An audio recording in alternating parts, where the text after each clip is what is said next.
No justice, no peace. No justice, no peace. No justice, no peace. As Canadians, sometimes we forget that this happens here too. Divided we fall. Together we stand. It's time for change. It's time for action. No peace.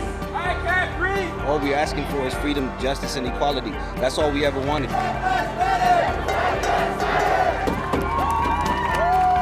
We're the last generation that's going to stand for this. Hello, I'm Farah Nasser. Over the past few weeks, we have all witnessed countless demonstrations calling for racial equality and police accountability after the death of 46-year-old George Floyd, who died in police custody while a white police officer was filmed kneeling on his neck.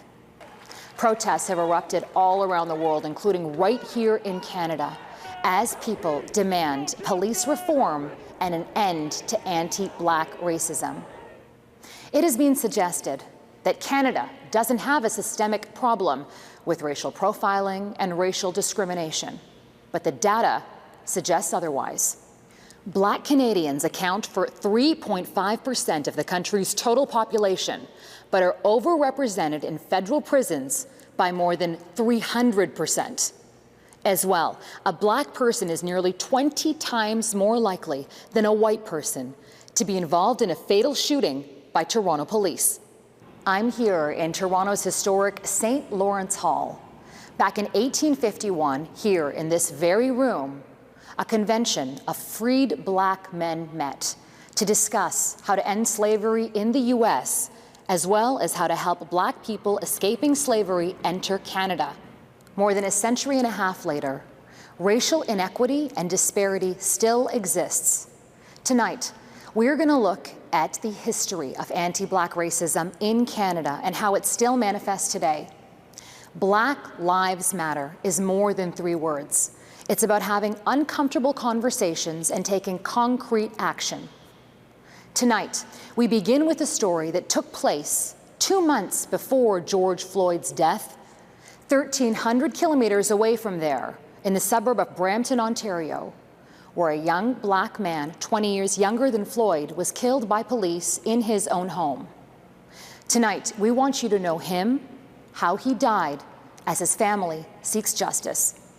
We see this in the States, I'm like, this can't happen here. This can never happen, and it happened. There is no video of the final moments of his life, no large protest in his name, but his family wants you to know it. DeAndre Campbell and his story. My son was a fun-loving guy, but he have a mental issue for several years. He's been in and out of the hospital. He called Peel Police for help, and they came here and crucified him. Police came in my house when my son called for help and tasered my son twice. 2 gunshots to his chest. 2 minutes there inside the house and 2 gunshots to his chest. They shot him in front of his sister, his 2 sisters, and his little brother and another sister. See that? It's like something that you can never forget. Just to know that's the way he died, in pain and not like in a peaceful way. 26-year-old DeAndre Campbell suffered from schizophrenia. He was well loved by his 7 siblings. He liked to stay home. Like, he was a homebody. He wouldn't go out like to parties or anything. He'd like just go to the convenience store, come back home, spend most of his time at home. Like, and he loved music. It's very hard for me, stressful, heartbroken, like every day my life is in misery.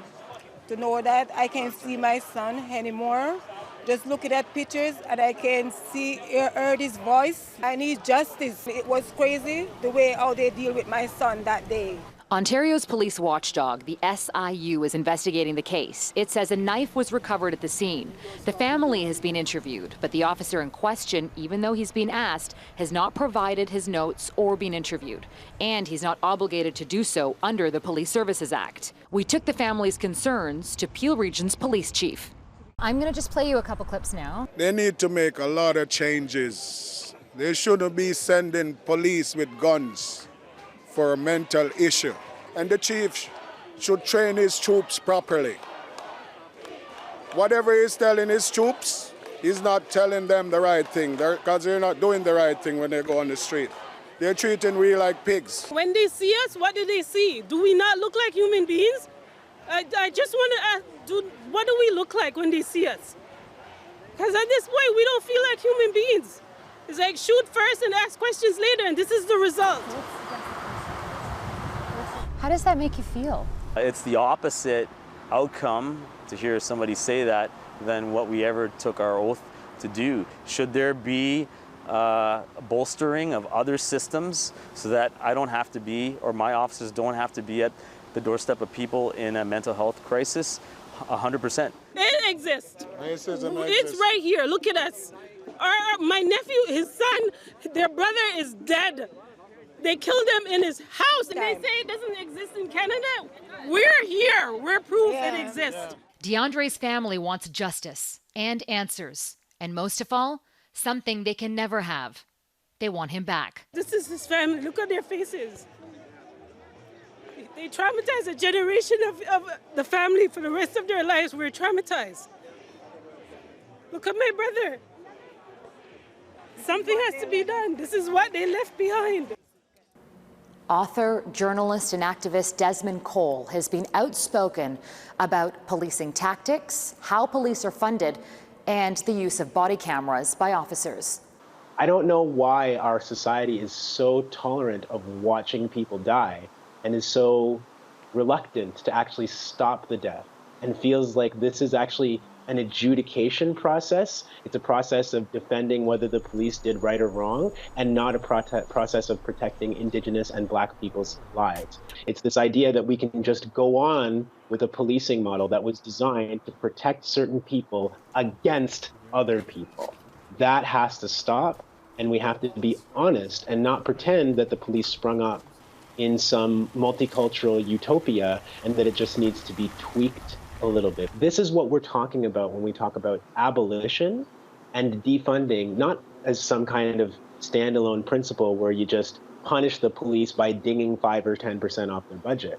No, you address the harm and violence at its root, say that you're not legally allowed to engage in it anymore, you don't have the weapons to engage in it anymore, you will be punished if you do engage in violence. All points to bring up with my next guest, who has a rather unique perspective. Devon Clunas was the first Black chief to be appointed in Canada with the Winnipeg Police Service. He is now retired and joins me. Mr. Clunas, thank you so much for making the time to speak to us. Let me start off by asking you, is it time to rethink police using lethal force? We need to have the real experts weighing on this, because simply to make decisions like this, of this magnitude, in an emotionally charged state, I don't think will net us the best results. So I am not saying no, but I'm saying let's have the experts engage. From your expertise, what changes do you think need to happen right now? I really believe the primary thing that we need is greater engagement with the community.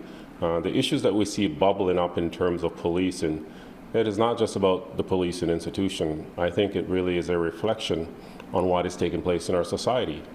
In terms of policing, absolutely, I've said for too long, policing has operated a little bit like an island unto itself, telling the community this is how we are going to police the community.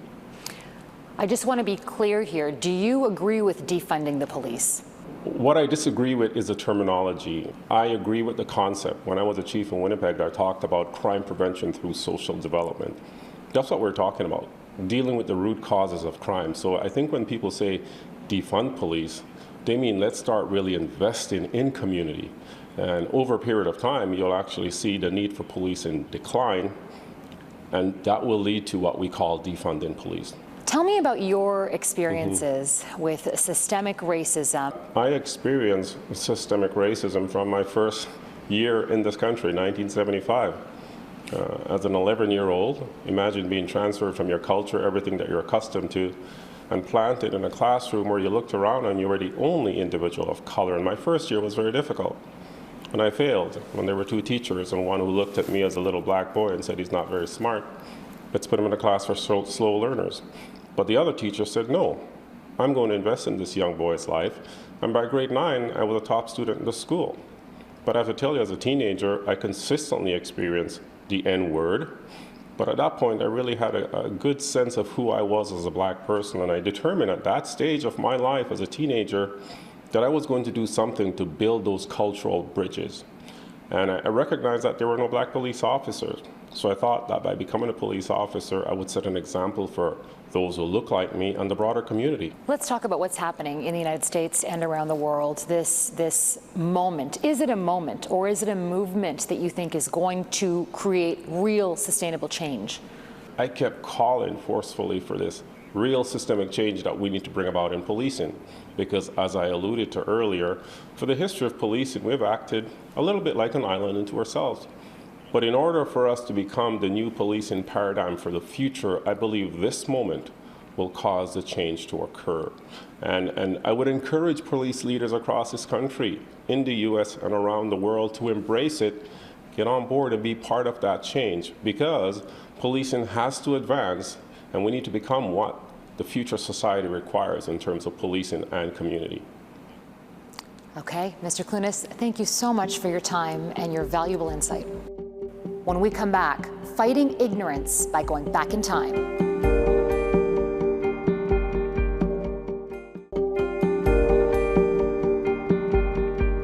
DeAndre Campbell, Michael Elligan, Dwayne Christian, just 3 of many black Canadians involved in use of force cases involving police in Canada. Each one under the age of 30. Each story a tragedy related to hundreds of years of history before Canada was even a nation. In 1834, Canada became the terminus of the Underground Railroad, a secret network that helped bring some 30,000 enslaved men, women, and children from the United States to relative freedom. But freedom did not mean equality. Africville, on the outskirts of Halifax, was a black community dating back to 1848. For decades, the city of Halifax refused to provide residents clean drinking water. By 1970, the city had relocated all of Africville's residents. Some of them were moved in garbage trucks. The Computer Center riot has gained an almost mythical stature as a turning point for race relations in Canada. In 1969, students at what is now known as Concordia University in Montreal barricaded themselves in a computer room on campus to protest discrimination by a prof against 6 black students. The legacy of trauma lives on today. When video surfaced of Justin Trudeau in blackface in the 1990s, even the PM admitted he wasn't aware of how racist the act was. It was something that I didn't think was racist at the time, but now I recognize it was something racist to do, and I am deeply sorry. What's worse, the myths persist even today. The idea that Canada is somehow immune to widespread racism. Listen to Doug Ford last week. Thank God that we're different than the United States, and we don't have the systemic, deep roots they have had for years. And to Quebec Premier François Legault, who was either ignorant of history or chose to ignore it. I don't want us to compare ourselves to the United States. We have not experienced slavery in the history of the United States. Both eventually conceded racism exists, but their comments still reflect a lack of awareness about our own history. Sadly, that comes as no surprise to Andrea Davis, Associate Professor of Black Cultures of the Americas at York University. I think that our leaders don't really have that excuse of saying, well, I wasn't taught this in school, because it's their responsibility to know the histories of the people they represent. It's their responsibility to know the societies that they represent. And again, if we're going to keep saying that this is a multicultural society, then it's upon us, all of us, to really genuinely seek to know each other. When we return, Voices of the Present.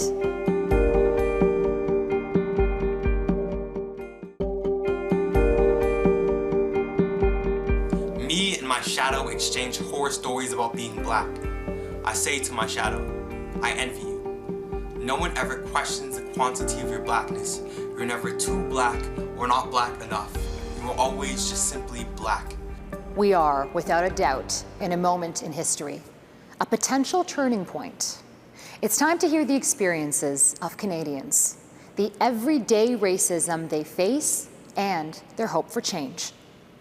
When you look around boardrooms, senior management, who is there? Do you see the representation of Black people in those roles, in positions of authority, in decision making? We must address anti-Black racism in Canada, and we must continue to work to oppose it and to change it, to create a more equitable society for everybody. So as a medical student, I'm always thinking about how this manifests specifically in our healthcare system and how this changes health outcomes for Black and Indigenous Canadians compared to others. Living queer and Black in Toronto means living with daily aggressions and invisibility. Being queer and Black sometimes means that I navigate erasure even in my own Black communities. But these issues aren't new. Homophobia isn't new, and racism certainly hasn't just now reared its ugly head. Black queer folk have always had to fight for a seat at the table. Every institution that has a hand in the construction and the perpetuation of anti-Black racism, whether we're talking education systems, whether we're talking healthcare, whether we're talking policing, must be addressed. Stop asking people of color what we are going to be doing about racism, because in a way that's blaming us for it. We are not responsible for its existence. It's something that happens to us. If you have the privilege,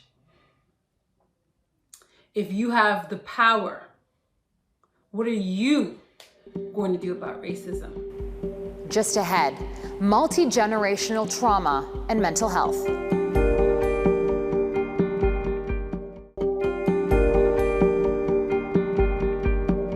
People don't need to be rude to Black people and then be nice to white people, because we're all the same in our unique colors. Decades and decades of racism has an impact on Black Canadians. And it's not just mental health. It affects everyday interactions, like the kinds of talks parents have with their children to make sure they don't become bigger targets. That's just one example of multi-generational trauma. With us to talk about this and ways to move forward is clinical therapist and registered social worker Leo D. Edwards and mental health advocate Asante Houghton. Gentlemen, thank you both for joining us today. Thank you for having me. Thank you very much. Asante, can you talk a little bit about intergenerational trauma and how that relates to mental health right now? It is sometimes said that trauma is passed down through generations. And what that means is that if I experience a trauma and I'm affected with my mental health, there are going to be impacts in my social life, my family life, my economic life. And then if I've been mistreated and abused, you know, I learn a certain way to move through the world that may not be conducive to or may not be adaptive to me. So then I'm passing that down to my children, and that's what they're learning, and then they're passing it down to their children. And without any intervention, which can look personal, familial, and systemic, those things carry on and move forward throughout generations. Let's talk about bias, because a lot of people, I think, are afraid to be pointed to or to admit that they have bias. But the truth is, we all have bias. It is based on our lived experience, and sometimes it manifests in hidden ways here in Canada. I think what is really important when we're talking about race politics and people's identity is often folks' intentions may be pure and may be honest, but the impact on the other end can be really, really helpful. So what I would advise is that it is really important that if folks are unsure about what needs to be said in conversation to the Black people and the Black community, is that they should research and be connected. And what do you tell them? What are some tips that you give them or advice dealing with the situation that we're all living in right now? One is ensuring that your basic needs are being met, so that you're drinking water and you're eating well and you're sleeping. I think another one that is important to talk about is really feeling all your feelings. So if you feel rage and you feel frustration and you feel sad, that is all right. Those are very valid feelings to have in this moment. And I think another one as well is celebrating Black joy and community. our experience, although individual, is very collective. And so it will be really important to celebrate Black joy and to affirm their identity and their Blackness, because Black is indeed beautiful and powerful. Asante, you are a mental health advocate. You are also a father. How have you explained what's happening in the world to your child? And also, what is the talk that many Black parents have to have right now? The challenge for me is, one, being able to articulate what is happening in the world and how they might experience the world, because they're often confused about why did I, for instance, with my own kid, why are some kids allowed to wear hoodies in the lunchroom, but he's not? And, we had to take it all the way to, the lunch staff and to the principal and really dive deeply into that. As, he knows something is happening, but he may not be able to articulate it. Or another instance where, he was in a store and, his friend might have been doing something that he shouldn't have been doing. And then, my reaction to that is a level of, anger that it comes out of me, because what I'm trying to do is protect him, because one mistake could be the end of his future. So it's really hard to articulate these things sometimes and to provide the space for those conversations, because you also want to preserve his innocence and not wanting him to deal with adult issues before he's an adult. Unfortunately, the world is treating him like, or may treat him like an adult, and is treating him like an adult before he even gets there. So it's a tough balance. Leo, Asante, your insight has been so valuable in this conversation. I thank you so much for your time. This is a moment for our country to listen, reflect, and act. Thank you for watching. We give the last word tonight to a young rapper named Gizzy.